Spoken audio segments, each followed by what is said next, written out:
কুষ্টিয়া পৌর বিএনপির দ্বিবার্ষিক সম্মেলন 2025 শুক্রবার কুষ্টিয়া সরকারি কলেজ প্রাঙ্গণে এক উৎসবমুখর ও গণতান্ত্রিক পরিবেশে অনুষ্ঠিত হয়েছে। বিস্তারিত থাকছে আরাফাত শিকদারের প্রতিবেদনে।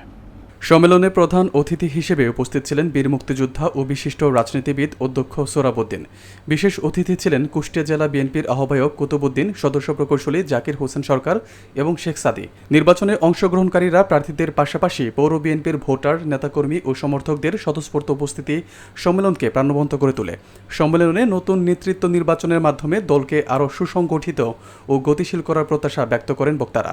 অনুষ্ঠানটি কেবল রাজনৈতিক আনুষ্ঠানিকতা নয়, বরং একটি গণতান্ত্রিক চর্চার উজ্জ্বল দৃষ্টান্ত হিসেবেও বিবেচিত হয়েছে। বিএনপির সাংগঠনিক শক্তি ও ঐক্য সম্মেলনের মাধ্যমে আবারও প্রমাণিত হয়েছে বলে মন্তব্য করেন জেলা ও কেন্দ্রীয় নেতারা। জিয়াউর রহমানের হাত ধরে এই বিএনপি এখানে প্রতিষ্ঠা পেয়েছিল। রাজনীতি এমন একটি জিনিস, প্রতিদ্বন্দ্বিতা হচ্ছে রাজনীতিতে বিউটি।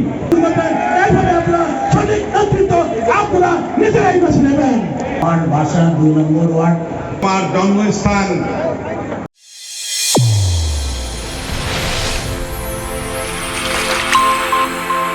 চ্যানেল A1 হৃদয় রেসপন্স।